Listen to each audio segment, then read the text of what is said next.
Every year since 2002, you can find a special list of the 50 best restaurants in the world with a quick Google search. You can even find the ones in your region. But how are these lists curated? With millions of restaurants worldwide, some even in the thickest interiors, it must be hard to decide which is the best. It would definitely require a lot of plane tickets and a lot of people with well-trained taste buds. But that doesn't even sound feasible. So who makes this list? How do they decide which restaurant among the millions are the best? How long does this process take, and why can we trust them? The list of the 50 best restaurants in the world for 2024 was released sometime in June, with Disfrutar, a restaurant in Barcelona, Spain, topping the list, and Uliassi, a restaurant in Senigallia in Italy, coming in at number 50. The only restaurant from Africa that made the list, La Colombe in Cape Town, South Africa, came in at 49. None of the restaurants mentioned here are in the same region, and there are 47 more that spread all around the world. Who did the tasting and choosing? A bunch of foodies? No. About 1,080 international restaurant industry experts did. These are well-chosen professionals, and they decide which restaurants fit the mark and which don't. They're divided equally by gender, 50% male and 50% female, to provide complete inclusivity. They are well-traveled gourmets and have tasted several cuisines by dining all around the world. Their opinions are not only trusted, they are also revered. These men and women are from 27 regions in the world. Each region has a chairperson. For example, Alexandra Carlton is a chairperson from Oceania. Alexandra Michaud is from France. Christina Hollange is from Portugal. Daniel Grieve is from South America. Crystal Mo is from China, and there are 22 more. The organizers divide the world into regions, which are debated and changed annually to keep the process transparent. Some regions even cover more than one country. These 20-something chair people assemble 39 others each to vote. This is not a random 39, it is made up of leading chefs or critics in that region. They cast their votes based on where they have enjoyed their best restaurant experiences. The process can take 18 months, because that's how long it must take for the panelists to form their opinions. So this list simply contains the annual opinions and experiences of these experts. These chosen experts are usually smart with degrees in multiple fields. For example, this year, one of the experts, Chris Hill, majored in English literature and even marketing. All of them, though, have a solid career in the food business. Some are food writers, critics, and chefs, while some, like Barbara Castilla, even owns magazines on restaurant management, or like David Chang, owned a podcast for small restaurant owners. Well, if you add the 27 chairpersons to their chosen 39, you will have 1,080 people, each of whom has 10 votes. Of course, to keep the process transparent, 25% of those chosen to be on the panel are replaced each year. It must be quite an honor to be chosen by these experts. Unfortunately, restaurants cannot apply to be on the list, so they must impress yearly to make the cut.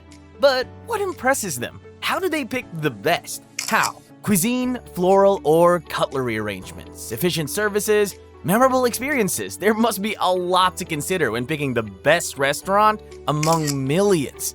Fortunately, there are no predetermined criteria, so no restaurant can intentionally put up an act. You would never know what would impress an expert or repel them. You just have to put your best food forward. Pun intended. However, no criteria means any restaurant can be chosen. Any restaurant from any country that serves any kind of food with any number or kind of waiters. Even robots or monkeys can make the list. It doesn't matter how young or old the restaurant is. The restaurant doesn't have to have won any culinary awards. As long as it has been open during the voting period, it is eligible to make the list.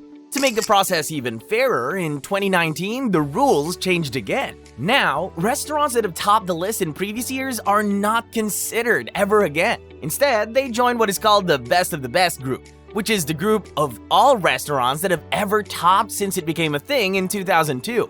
El Bulli topped the list in 2002, 2006, and 2009.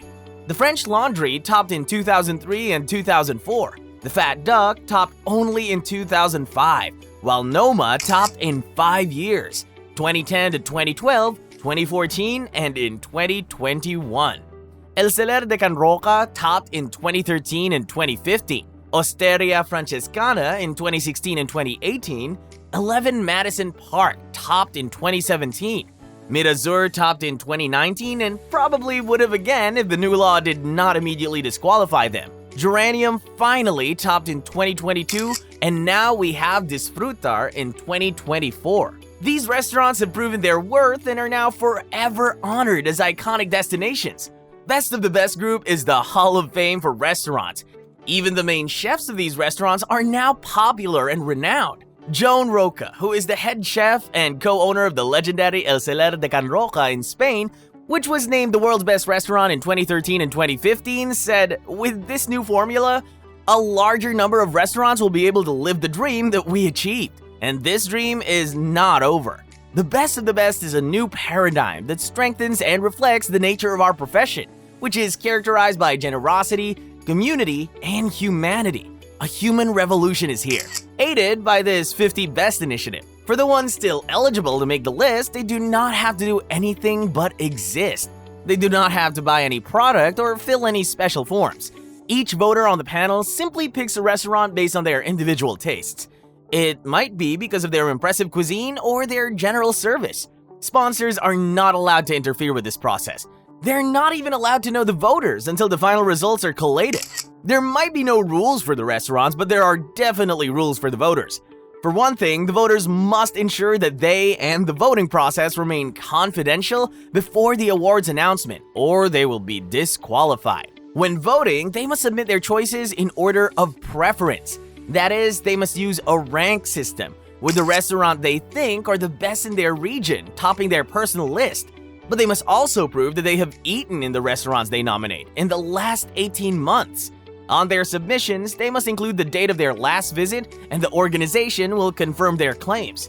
They would be immediately disqualified if they are proven to have any financial interest in any restaurants, especially the ones they nominate. Also, the voters cannot vote on food made by a restaurant but eaten outside of it. The dining experience has to take place in the restaurant before it can be nominated. They cannot vote for a restaurant that is closed or will close within 3 months of the list being published either. The rule automatically disqualifies temporary restaurants or pop-ups. When nominating, the restaurant's name must be written, not the name of the chefs. The award cannot be rigged. Though it is organized and compiled by William Reed, none of his employees are part of the voting academy. After the process is over, the voting process and the results itself are subject to independent abjugating by Delot, a trusted organization that has been in existence since 1845. Delot has been granted full and independent access to the world's 50 best restaurants voting process and data, and it always confirms the integrity and authenticity of the voting process each year. They have a dedicated team devoted to the restaurant sector that carry out a thorough range of audit and advisory services with the aid of industry knowledge and with a network of specialists across the UK, Europe, the US, and Asia. In this sector, Delot works with businesses spanning one-site startups through to FTSE-listed groups. And it is proud to be acting as an independent adjudicator for the world's 50 best restaurants. How would you feel after winning a bet or a Grammy? Proud, excited, seen, acknowledged?